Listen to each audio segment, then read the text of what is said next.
बात कर रहा है। तेरी जवानी से ना तुझे फायदा हो रहा है ना किसी और को फायदा हो रहा है। तेरा जीवन एक बोझ बन रहा है, माँ के ऊपर, बाप के ऊपर, भाई के ऊपर, समाज के ऊपर, सबके ऊपर, पूरी कलीसिया के ऊपर। हालेलुया। वचन क्या कहता है? चुपचाप काम करके अपनी ही रोटी खाया करे। हाँ, अपनी मेहनत करो, जो तुमसे होता है। 500 नहीं कमा सकते, 400 कमाओगे, 300 कुछ भी करो, अपनी मेहनत की रोटी खाया करो। हालेलुया। पहले मेहनत करो फिर खाओ। इसलिए पौलुस कहता है जो परिश्रम ना करे वो खाने भी ना पाए। हालेलुया। गांव देहात में बड़ा ये रूल टाइट है। मैं गांव देहात में कई जगह देखा हूं, गया हूं। हाँ, जवान बेटा नहीं कमाया उसको माँ बाप आगे करो, सब आगे करो, इसको अपना हालिया डलिया देखेगा। एक हम जिंदगी भर के ठेका ले ले हैं, दूर से आगे करेगा नहीं है। और टाउन में बेटवा है करके अक्सर बच्चों को बिगाड़ने वाली माँ होता है।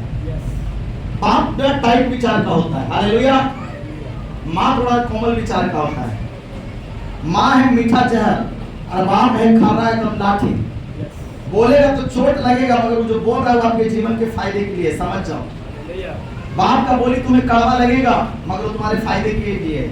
दवाई मीठा होता है और खाते दवाई कड़वा लगता है ना, मगर शरीर में जाने के बाद कितना फायदा करता है। हालेलुया। प्रचारकों का प्रचार कड़वा होता है, अगुओं का बोली कड़वा होता है, और कुछ लोग का मलहम वाला भी होता है। मेरा तो मलहम वाला है ही नहीं। हालेलुया। मेरा बोली तो गोली के समान लगता है। हालेलुया। मैं शायद ही कभी ऐसा प्रेम वाला रहता है बात। हालेलुया। सो प्रभु का वचन क्या कहता है? तुम हे भाइयों भलाई करने में साहस ना छोड़ो। अगर आप बाइबल को पढ़ेंगे हर जगह हे भाइयों, हे भाइयों, हे भाइयों, भाइयों को ही घर का जिम्मेवारी दिया गया है। इसलिए अक्सर बाइबल भाइयों से ही कहता है, पुरुषों से ही बात करता है। हालेलुया। इसलिए कहता है हे भाइयों भलाई करने में साहस ना छोड़ो। भलाई के काम में क्या करो? साहस ना छोड़ो। हाँ, तो प्रभु में आया है भला भला काम करो। क्या भला काम करेगा? तो अपना पेट भरना आफत है। और प्रभु कहता है गरीब अनाथ विधवों को संभालो, हम खुद को नहीं संभाल पा रहे। वो प्रभु का काम करेगा, वो प्रभु का नाम का सहारा लेके क्या करा? अपना पेट। कहीं भीख मांगने को वाले को देखो, अल्लाह के नाम पे दे दे रे बाबा, उसको पता है ऐसे तो कोई भीख देगा नहीं, भगवान के नाम पे दे दे रे बाबा। हालेलुया। उसी तरह से कुछ लोग चर्चों के अंदर घुस जाते, जानते हैं मसीह बड़ा, भाई ईसाई लोग बड़ा दयालु होता है, मसीह लोग बड़ा दयालु होता है, हाँ, बहुत प्यार देने वाला होता है। हालेलुया। और उसका गलत फायदा उठाते हैं। प्यार तुम्हें इसलिए दे रहे हैं, तू अपना जीवन बदल। प्यार इसलिए दे रहे हैं, थोड़ा सही रास्ते पे आ जा। कुछ दिन के बाद वो पास्टर अगर समझदार होगा ना, वो तुझे भी टरका दे। सर ये पेड़ फल देने वाला है, इसमें पानी डाल के कोई फायदा नहीं है। हाँ, जो पेड़ फल ही ना दे उसमें पानी डाल के क्या फायदा है? कितने लोग जंगली पेड़ में पानी डालते देखा? कभी देखा जंगली पेड़ में कोई पानी डालता है? नहीं। आम के पेड़ में डालेगा, अमरूद के पेड़ में डालेगा, कटहल, केला, कोई फल देने वाला सब्जी का पेड़ है जिससे उसमें पानी दिया जाता है। जो पेड़ फल ही ना दे उसमें सेवा करके क्या फायदा? जो गाय बांझ गाय बच्चा नहीं देता तो उसको कितना दिन खूंटा पे बांध कर रखता है? कोई 6 महीना देखता है, साल भर देखता है, 2 साल देखेगा, 3 साल देखेगा, अंत में कहेगा इस गाय को हटाओ, घर का गोबर ये जो है कि आटा गील कर रहा है, तो रोज इसको घर से खिला रहे और देता कुछ है नहीं। तो बांझ गाय को क्या करेगा? खूंटे से विदा कर देगा। हालेलुया। और तो बांझ बेटा इससे फल मिलना चाहिए, जो ढाल बनना चाहिए, परिवार का सहायता बनना चाहिए, परिवार का रक्षक बनना चाहिए, परिवार का मददगार बनना चाहिए। अगर वैसा नहीं है तो वो निकम्मा पेड़ है, वो फल नहीं दे रहा है, तो उसको जल्दी से काट के अलग करो, हटाओ उसको। ना खुद चैन से जिएगा ना तुम्हें चैन से जीने देगा। याद रखिए, शैतान रिश्तों के द्वारा वार करता है। यीशु मसीह राजाओं का राजा, प्रभु का प्रभु, जब उसका और भाई को पता चला यूसुफ के बाद जो यूसुफ से पैदा हुआ, वो उसकी माँ क्या कहता है? सुन, जब तेरा राज जाए तो मैं तुझसे कुछ मांगता हूँ, मेरे बेटे को एगो को दाहिने बैठाना है, एगो को हाँ। वो अपना लगा रहा है हिसाब किताब। और यीशु ने क्या कहा? ये मेरा काम नहीं है किसी को दाहिने और बाएं बैठाना। हालेलुया। हालेलुया। रिश्ते के द्वारा शैतान वार करता है। यीशु को गिराने के लिए शैतान चेलों को इस्तेमाल किया। पतरस यीशु मसीह डांटता है, ए शैतान मेरे सामने से पतरस भी सठिया गया होगा, यार प्रभु को क्या हो गया, आज हमको शैतान बोल रहा है। Hallelujah, hallelujah. प्रभु की आंख तेज है ना, तुम्हारा आंख बंद है, प्रभु का आंख तेज है। प्रभु पहचान दिया इसकी हरकत शैतानों वाला ही है। आज कई विश्वासियों को शैतान बोलो, उसको बड़ा मिर्ची लगा, हमको शैतान को दिया पास, हम शैतान है, और शैतान हो तो शैतान बोलेगे। हालेलुया। वो ऐसी अगुआ नहीं बना है, परमेश्वर ट्रेन किया उसको। हालेलुया। वो ऐसी खड़ा नहीं है, परमेश्वर ऐसी उसको कलीसिया नहीं हाथ में सौंप दिया है। हालेलुया। अगर प्रभु कुछ देखा है तभी सौंपा है। पौलुस के पास भी कितने चेले थे, तीमुथियुस को ही क्यों सौंपा है, कुछ तो तीमुथियुस के अंदर देखा है पौलुस, समझ है। हालेलुया। तो शैतान वाला लक्षण दिखाओगे तो इसमें समझने वाली बात कौन सा, तो साफ दिख रहा है कि शैतान वाली लक्षण है तुम्हें, ये प्रभु वाला लक्षण है ही नहीं। परमेश्वर के लोग मेहनती होते हैं, परमेश्वर के लोग परिश्रमी होते हैं, परमेश्वर के लोग अपनी रोटी से दूसरों को पेट भरते हैं। वो दूसरी की रोटी छीन कर नहीं खाता है, वो दूसरी की कमाई को नहीं उड़ाता है। हालेलुया। तो परमेश्वर वाला लक्षण दिखाई देगा तो समझ में आएगा कि परमेश्वर का है। डॉक्टर हमेशा बीमारी को लक्षण से पकड़ने की कोशिश करता है, याद रखिएगा। जब डॉक्टर के पास जाते हो कई तरह का सवाल करता है, रात में आप बता दीजिए पेट दर्द क्यों रहा है, वो पूछेगा रात में क्या खाए थे, की खाए वो खाए, वो जानना चाहता है कहीं खाने की वजह से तो नहीं है। अगर खाने में आप बता दिए तो समझ गया डॉक्टर, अच्छा खाने से ही लग रहा है, प्रॉब्लम नहीं है, कुछ और प्रॉब्लम है। गैस बनता है, पेट साफ है, हाँ वो सब भी ठीक है, तो फिर डॉक्टर सोचेगा ये भी ठीक है, इसका मतलब और कुछ है इसके अंदर में। आप कैसे पता चलेगा, जांच लिखो। हालेलुया। लक्षण से पहलू पकड़ता है। यीशु ने क्या कहा, तुम पेड़ को उसके फल से, हाँ पेड़ क्या से पहचाना जाएगा। अगर आम लटका है तो वो कहता है आम का पेड़ है, क्या कहता है, आम का पेड़। कभी ये नहीं कहा किसी ने ये पेड़ का आम है, कोई कहता है पेड़ का आम है, हमेशा पहले फल। आम का पेड़ है, केला का पेड़ है, हमेशा फल पहले आपके लाइन में आएगा बोली में, उसके बाद पेड़ आएगा। तो फल से आप पेड़ को पहचानते हैं। हालेलुया।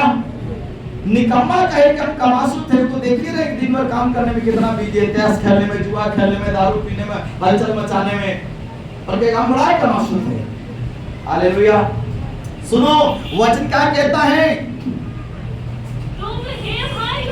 तुम हे भाइयों भलाई करने में साहस ना छोड़ो। भलाई करने में क्या करो, साहस। कमाने में बड़ा भार पड़ता है ना। हालेलुया। पढ़ने में बड़ा भार पड़ता है, इसलिए तो बच्चा पढ़ना नहीं चाहता है। कमाने में भार पड़ता है, इसलिए तो लोग कमाना, धूप लगता है, बारिश लगता है, ठंडा लगता है, पर साहस ना छोड़ो, हिम्मत रखो, तो तुम्हारे भले के लिए है। हालेलुया। पढ़ाई लिखाई करना बड़ा बोझ लगता है, मगर तुम्हारे जीवन और भविष्य के लिए बहुत ही जरूरी है। नीति वचन क्या कहता है, शिक्षा को सुनना छोड़ देता तो क्या होता है, भटक जाता है। कहता है अगर तुम भटकना चाहते हो तो शिक्षा का सुनना। कल के रात में हम लोग एक प्रचार सुना, अगर तुम भटकना चाहते हो, जीवन में ठोकर खाना चाहते हो, तो शिक्षा को सुनना छोड़ दो, फिर तेरा जीवन अंधेरे रास्तों में चला जाएगा। ना तुझे कोई समझाने वाला है, ना कोई शिक्षा देने वाला है, ना बोलने वाला है। परमेश्वर अपनी भेड़ों को ऊपर एक अगुआ क्यों रखा था कि मेरे भेड़ों को शिक्षा दिया करे, मेरे वचन से उसको गाइडलाइन क्या करे, उसको सही रास्ता दिखाया करे। हालेलुया। अगर रास्ते से बेरास्ता जाए, यीशु मसीह के हाथ में क्या था, छड़ी, पास्टर के हाथ में क्या है, वचन, वचन से सोटा लगाएगा। हालेलुया। हालेलुया।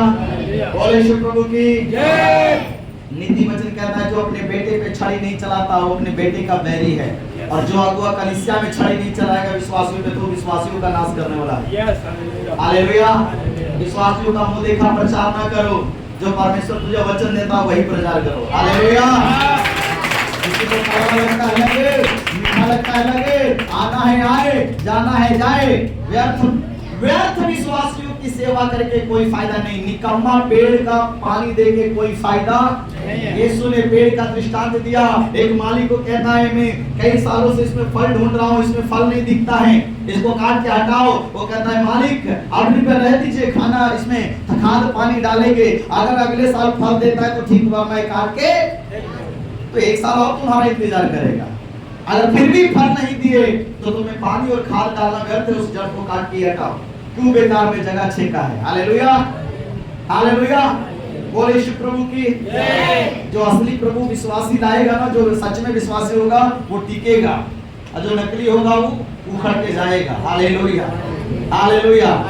सो वचन क्या कहता है, यदि कोई हमारी इस पत्री के बात को ना माने, हालेलुया। देखिए पौलुस अपनी सेवकाई में कितना टाइट व्यक्ति है। वो आज्ञा दे रहा है तीमुथियुस को, पूरी थिस्सलुनीकियों की कलीसिया को, कहता है अगर मेरी इस पत्री में लिखी हुई आज्ञा को अगर कोई नहीं मानता है, चाहे उस कलीसिया का कोई भी रहे, धनवान व्यक्ति रहे, जमींदार रहे, आईएएस रहे, कलेक्टर रहे, कोई भी रहे, अगर मेरी इस पत्री की लिखी हुई आज्ञा की बातों को नहीं मानता है तो उस पर दृष्टि रखो। तो तीमुथियुस को कह रहा है पहले तो उस पर नजर रखो, वो मेरी आज्ञा को मान रहा है या नहीं, पालन कर रहा है कि नहीं कर रहा है, उस पर नजर रखो। और उसकी संगति ना करो, और उसकी संगति ना करो। दूर से उस पर नजर करो, मेरी आज्ञा सुनकर वो मन फिरा रहा है कि नहीं, चाल चलन बदल रहा है कि नहीं। और पौलुस क्या कर रहा है, उसकी संगति कोई लोग, ऐसे भाई ऐसे बहनों से सब लोग दूरी बना के रखो। हालेलुया, ताकि इससे भी उसको शर्म आए, इससे उसको लाज लगे, इससे भी उसको। अपनी वचन क्या कहता है, किस लिए ऐसा करना है, जिससे वो लज्जित हो, जिससे वो क्या हो जाए। लज्जित हो। पौलुस ऐसा क्यों कर रहा है, उसके साथ संगति ना करो, उससे थोड़ा दूरी बनाओ, ताकि उसको शर्म लगे, लाज लगे, मैं ऐसा हूं इसलिए तो लोग मुझसे दूर भागता है। अगर तुम चाहते हो कि लोग भी तेरे करीब आए, तो उससे प्यार इज्जत वाली बात करे, अच्छा इज्जत दे, तो तुम भी इज्जत वाली काम करो, अपनी जिम्मेदारी समझो। Hallelujah, hallelujah. पौलुस इसलिए कहता है संगति ना करो जिससे वो लज्जित हो। हालेलुया। ये पौलुस उसको लज्जित करने के लिए कहता है इतनी बातों को। हालेलुया। सुनिए, कलीसिया के ऊपर बोझ बनने वालों की जरूरत नहीं है। प्रभु ऐसे लोगों को कलीसिया में बुलाता है जो परमेश्वर की कलीसिया को उठाए। माँ बाप को ऐसे संतान की जरूरत नहीं है जो माँ बाप की बैठ की कमाई को उड़ाए और खाए, बर्बाद करे। माँ बाप को एक ऐसे औलाद की जरूरत होता है जो मैं यहाँ तक पहुँचाया और इसको यहाँ से आगे लेके जा सके। मैं कल रील देख रहा था और एक बुजुर्ग आदमी जिसने 400 किताब लिखा है, उसकी बेटी वो बता रहा है कि सुप्रीम कोर्ट की जज या शायद वकील बताई है, उसका दामाद 80 करोड़ का संपत्ति उस बूढ़े आदमी के पास था, मगर उसको वृद्धा आश्रम में रहना पड़ रहा है। बेटा बेटी दामाद सब उसको घर से बाहर कर दिया। 80 करोड़ का संपत्ति है उसके पास। बाल बच्चों को पढ़ा लिखा के जज बना दिया, वो भी छोटा मोटा नहीं, सुप्रीम कोर्ट का बता रहे हैं। हालेलुया। उस बूढ़े व्यक्ति से पूछा गया ऐसा क्यों, कहता है मैं नहीं जानता, बस मेरा बेटा हमको नहीं चाहता, उन लोगों ने कहा आप घर से बाहर जाओ।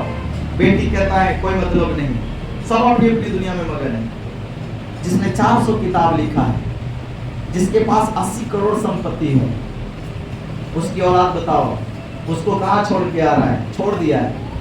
वो वृद्धा आश्रम में एक रूम में रह रहा है। इतनी सब कुछ रहने के बाद लोग को लगता है ध्यान होगा तो बड़ी सुख हो जाएगा। कहाँ उसके पास 80 करोड़ का संपत्ति है, कहाँ उसका बाल बच्चा उसको समझ रहा है। हालेलुया। सुनिए यहाँ पे वचन क्या कहता है, जिससे वो लज्जित हो, क्या करे, लज्जित हो। Hallelujah, hallelujah. शायद माँ बाप बाल बच्चों को इसलिए पैदा करता है ताकि मेरी सीढ़ी को आगे केवल वंश नहीं हर चीज में विकास करे। अगर बाप 1 बीघा बना के गया तो कम से कम बीघा बेटा अपना जीवन में 1.25 बीघा 1.5 बीघा कर दे, तब ना प्रोग्रेस है। आज के नवजुवक को अगर मिल जाए बाप दादा का संपत्ति, वो तुरंत 1 बीघा बेचेगा और बढ़िया से फॉर्च्यूनर निकालेगा। हाँ, एकदम रोज बढ़िया बढ़िया रेस्टोरेंट में दोस्त यार के कमा के बनाएगा, तब तो पता चलेगा कि कितना मेहनत से संपत्ति बनाया था। बाप दादा उसका नीमक रोटी खा के क्या करके कितना करके वो बनाया होगा और कल धैर्य मिला वो बेचेगा, स्कॉर्पियो खरीदेगा, आज ही बुलेट, आज वो गाड़ी, आज ही गाड़ी, आज दिल्ली जा रहा है, मुंबई जा रहा है, क्रिकेट देखे, कमाई नहीं। हालेलुया।